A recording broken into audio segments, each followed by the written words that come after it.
going to talk all about loans in this video. So you're going to learn the difference between installment loans and other type of loans. We're going to talk a little bit about mortgages and credit cards. Starting with installment loans. An installment loan is a very typical kind of loan. You can tell that it's an installment loan because your monthly payments are always the same amount. A couple of vocabulary terms to know. The loan term is the length of time that you have to pay back your loan plus interest. The principal is the amount borrowed, and the interest is computed initially, so it's computed from the very beginning for the life of the loan, and then it's spread out over your monthly payments. Here's an example of an amortization schedule. This one looks like, with an original principal of $200,000, that it's probably a home loan, a mortgage, which is a type of installment loan.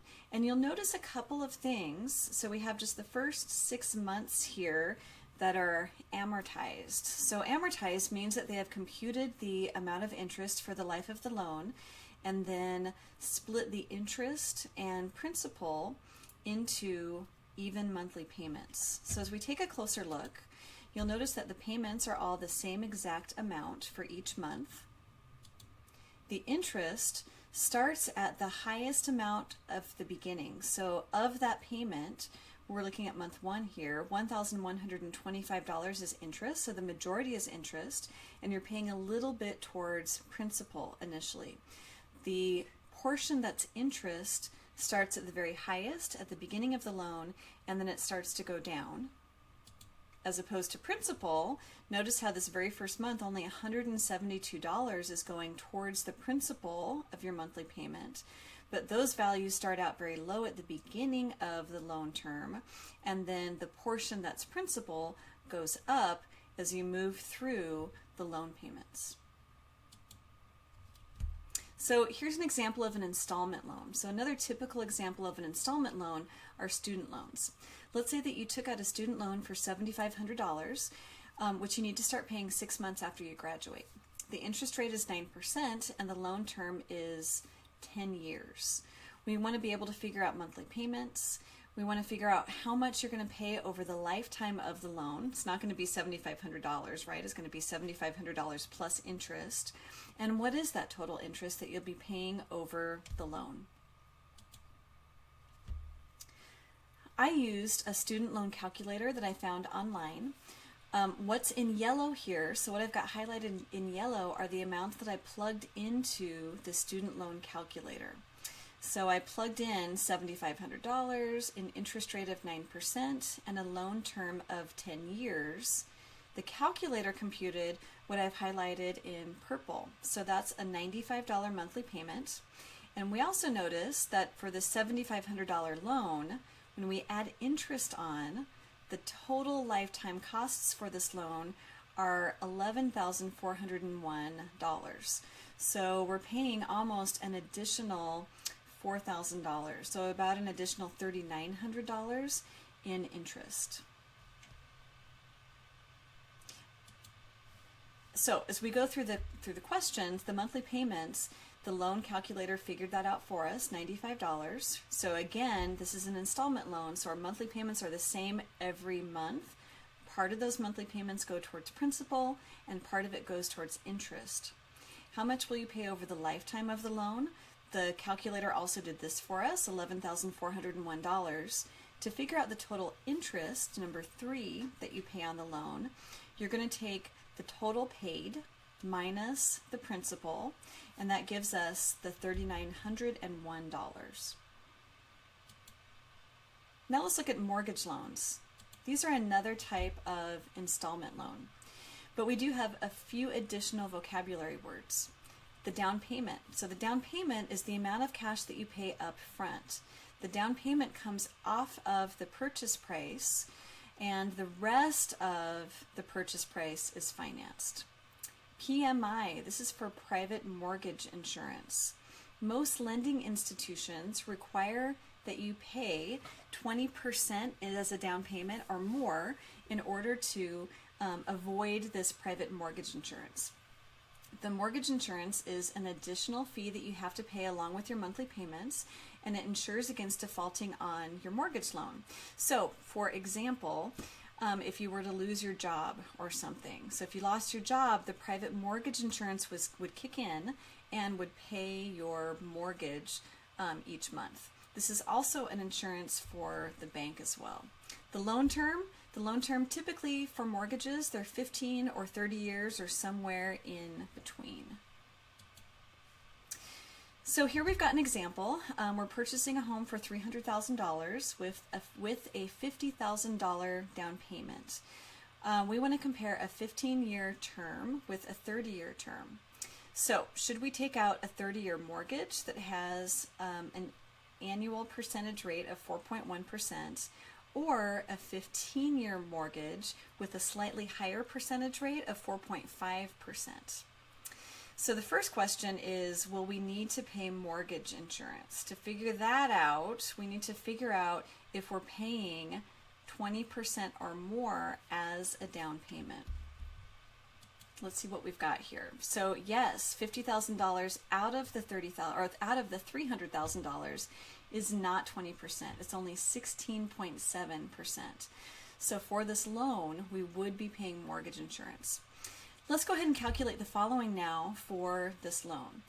Of the $300,000, we're going to be financing $250,000. So remember, that's the purchase price minus our down payment. I used a loan calculator, so one online, again, to figure out these amounts. For the 15-year loan, our monthly payment, the principal plus interest payment, would be $1,912, and the total paid over the life of the loan is $344,000 and some.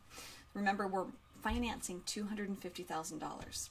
The same loan calculator gave me, for the 30-year loan at 4.1% interest, it has a lower monthly payment, so $1,208, but over the lifetime of the loan, I pay almost $100,000 more at $434,880.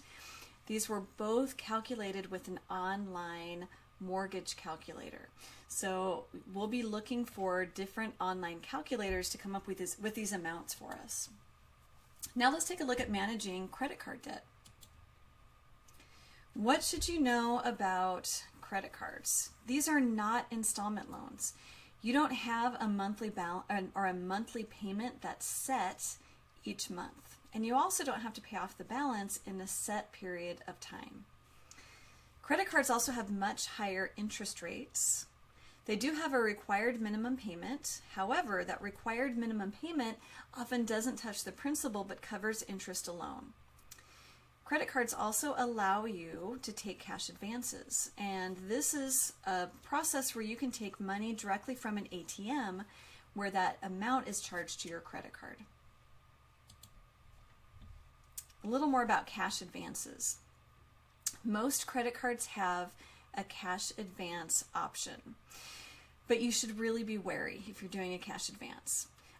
They do have a cash advance limit, so you'll have an amount that you can charge. So maybe you have a $5,000 limit on your credit card, but you might have a $1,000 cash advance limit. And often, if you take a cash advance, the interest rate on the cash advance money is higher than the interest rate on things that you would normally charge to your credit card. Most credit cards also have a cash advance fee that's charged along with the interest rate. The other difference to look out for is interest accrual. The interest on cash advances begins immediately on that day instead of at the end of the billing cycle, which happens with charged amounts. So here's an example I just pulled from the internet, a policy that explains some of the rates and fees for a typical credit card. So for this credit card, in yellow here, the first box, I have the annual percentage rate for cash advances.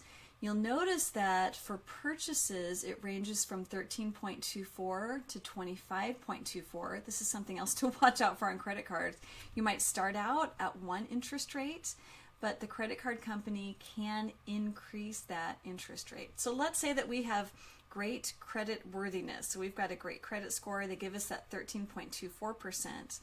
But for our cash advances, the lowest amount charged in interest would be 24.24%. So quite a difference there, 11% difference between the purchased interest rate and the interest rate for cash advances. Down here under fees in the second yellow box, for every cash advance that you take, you'll be charged either $10 or 5%, whichever is higher. So watch out for those if you ever consider taking a cash advance. So here's an example of paying off a credit card balance. Let's say that you've got a $2,700 credit card balance and you want to pay it off within a year, and you're not going to make any additional charges.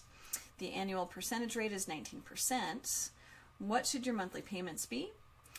We want to know what is the total that you end up paying over this year to pay off the balance. So we know we're going to have to pay off the $2,700, but if I take a year to pay it off, what's the total, and what portion of that is interest? Whoops, let me go forward here. So I found an online calculator at bankrate.com. Like I said, there's lots of online calculators that you can use. What's in yellow is what I plugged in. So we have a credit card balance of $2,700, an interest rate of 19%, and we want to pay that off in 12 months. The calculator computed what's in purple. So the total interest paid, we're going to end up paying $285 over this year. We have a monthly payment of $248, and it even gave me this particular calculator, which is really nice, the percentage paid in interest. So that $285 is 10% of the total amount that we'll pay. Okay, so what we got from that calculator, so the monthly payments again are $248. The total that we pay, that's going to be our principal plus interest. So principal plus interest is going to be $2,985. What percent is interest? And that's the 10% that the calculator gave me. I encourage you to watch my skill building videos for some additional worked examples.